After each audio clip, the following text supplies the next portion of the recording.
Hi, I'm John Bailey, creator of Motivational Literacy and your host for this class. Welcome back to the process of discovery and transformation, from who you were to more of who you want to become. Like all adventures, only those with enough curiosity to seek and discover will find, and only those with enough commitment will transform. Everyone else is just an extra in the script of life. So it's important that you've used the curiosity to complete the first part, the seeking, by answering those questions before you go any further. Because a person can't achieve transformation without discovering certain secrets first. So if you haven't done the seeking, go back and do that part. Now, make sure you have your notes and some note-taking supplies because you're going to want to keep the things you're about to discover. If you need to, pause the video and collect that stuff so you're prepared to succeed. I'll wait while you do that. Got all that stuff together? Great. You must be ready to discover on your way to taking the leading role in the life you were meant to have, starting by dispelling the deadly D of delay. Some people call it procrastination. The second maxim of motivational literacy is that strategies of success are similar, while courses of calamity are creative. And boy, can we be creative with procrastination. How many different ways and excuses can a person create to do something else? Let's start our discovery by discovering what procrastination is and how it works. It's important for a discoverer to have a certain attitude, and I believe that if people do something, then it must be useful somehow or sometimes. And it seems useful to have future tense verbs, to be able to plan and to organize things in time. Though, like any tool, it's a matter of how skillfully we use it. Take Walter Benjamin, for instance. He was a German literary critic and a famous procrastinator. He used procrastination unskillfully by waiting too long to leave Germany, and then by failing to use procrastination at all when he and his friends were trapped and waiting to cross the border into Spain to escape the Nazis. In despair at their predicament, he committed suicide the day before all of his friends escaped to safety. I wonder if the literary critic in him would appreciate the irony of his extreme mismanagement of conjugation. Procrastination is one of the 7 paths to motivational misadventure. And people like to ask why. They want to know, why do things happen to them and why are they failing? People ask me this all the time. What I'm more interested in is a different why. Why you matter in the world. Because our lives are defined by the development of our character. And adventure is the vehicle of that transformation. We talk about an idea called adventure GPS. Where are you in your adventure? Because we're all somewhere on the path between zero and hero.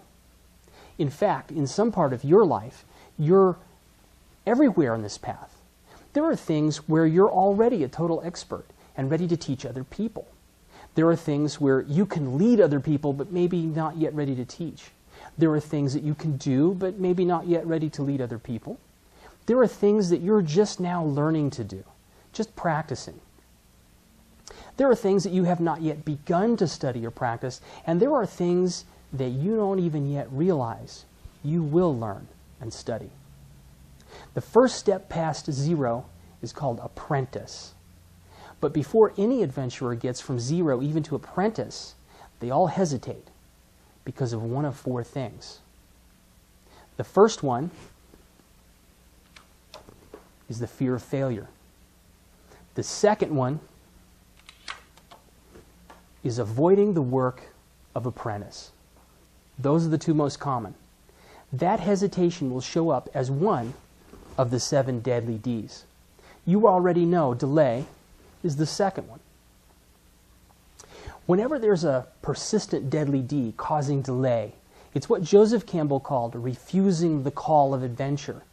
It's not as wimpy as it sounds because almost all heroes hesitate. It's natural, it's normal, and it's necessary. It reminds us that any real adventure could be dangerous. It gives us a gear check and a gut check before go time. The funny thing is, think about the procrastination you've had a problem with and refusing your call to adventure by procrastinating. Does that really get you out of it? You wind up having to deal with it anyway, don't you? And it's often become a crisis by then, hasn't it? Welcome to your adventure, because that's how it works. There are only 3 outcomes from procrastinating the call of your adventure. In the original Wizard of Oz, Dorothy procrastinated when the professor convinced her to go home instead of running away into her adventure. But if the hero won't come to the adventure, sometimes the adventure comes and takes them. And that's exactly what happened to Dorothy. The tornado swept her into her adventure. And any of us could do that one just like that, by procrastinating the payment of a parking ticket or our taxes. So in honor of the Dorothy, tornadoes is what we call the first possible outcome of refusing our call to adventure. The second possible outcome of procrastination is that the stakes keep going up. They keep going up until we get going. In the original Jaws movie, Chief Brody tried to procrastinate dealing with a killer shark. Because of that dithering, a young boy gets killed practically in front of him. So he spends the rest of his adventure being eaten up with guilt, and he still has to deal with the shark. We could do one like that by procrastinating the oil change or the brake job on the spouse's car, and then dealing with them being stranded or having an accident. We would suffer guilt, and we would still have to do the brakes. So in honor of Chief Brody, what do you think we call the second possible outcome of refusing the call by procrastinating? Sooner or later, we're going to have to get into action to save someone else, maybe from the jaws of consequences. The third possible outcome of avoiding our adventure by procrastinating is to just be successful at putting it off until our own clock runs out. Writer's block, just not writing. That's one kind of procrastination. Truman Capote released his book In Cold Blood in 1956. After that, he had great plans for a masterwork called Answered Prayers, but he missed the deadlines for years afterwards. He would have been paid $1 million if he had submitted his work by March 1st, 1981, but he died in 1984 with it still unfinished. How many people do you know who had a great idea for a widget or a gizmo or a toy or a game, and they put off building it, only to see someone else make millions of dollars on that very thing? So in honor of creative people everywhere, we call this third one Time's Up. Your time is up, and you get to end with regret. As you think about the procrastination in your own life, what do yours have in common with these heroes? Which of the 3 outcomes do you usually get? The procrastination that was bothering you enough to take this class? Is it a tornado like Dorothy? Is it teeth like Chief Brody's? Or is it threatening to become a time's up like Truman Capote's? And which would be more troubling to you? To be swept into an adventure? To be tortured into it? Or to have it pass you by altogether, with your would-be contributions lost in the dust of time?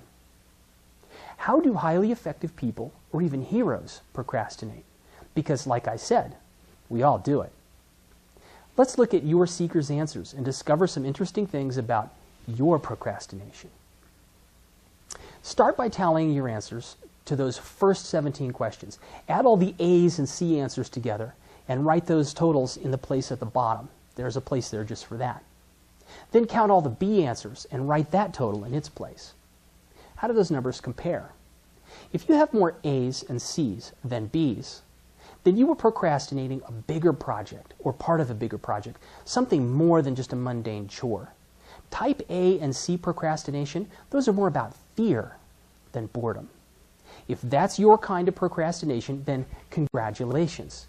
You're like our favorite movie and real-life heroes. Seeker's question number 22 can be another clue about the kinds of things that you procrastinated. Lots of people can't find an answer to that one. Things they were proud of, things that involved commitment and effort to achieve, those things they might have been afraid of failing at. Adventures. If the things you are proud of now are things that you procrastinated a bit at the time, then in those things, you're a typical hero. Because every hero has their moment, or week, or even year of refusing the call. If, on the other hand, your answers to the seeker's questions were more B's than A's and C's, then the thing you were procrastinating was more of a mundane task than a big project. But this one is tricky, so be careful. Even professional adventurers procrastinate what seems trivial, like dealing with an old girlfriend. They eventually discover that small thing was just the tip of the main theme iceberg. Some of our most important lessons and transformations disguise themselves as mundane or tedious things in the beginning. 3 tips to knowing the differences are: number 1, anything that becomes big is big. That means it's part of a transformational adventure that's calling, no matter what we haven't noticed about it yet. Number 2, if the activity requires virtually no skill, challenge, or risk, then it's probably just a chore. And if the promise of rewards, like money or a night out, are the kind of things that motivate us to get into action, that's probably also a chore. Otherwise, even if you've got more B answers, it's probably actually part of a bigger thing and may even be the main theme in disguise. By now, you've likely figured out that we procrastinate 2 kinds of things: the overwhelming and the underwhelming. To make your transformation faster and easier, I've divided the rest of this class into 2 parts. If your procrastination was the fear and overwhelm flavor, if your answers on the seeker's questions were more A's and C's, then the first transformation kit below is for you. Download the document and then watch the very next video on this page to complete your transformation. Or, if your procrastination was the underwhelm and boredom kind, if your answers on the seeker's questions were mostly B's, and you think you're dealing with something that's just a chore, the second transformation kit below is for you. Download that document and watch the second video below to complete your transformation. I'll be waiting to see you in your customized video.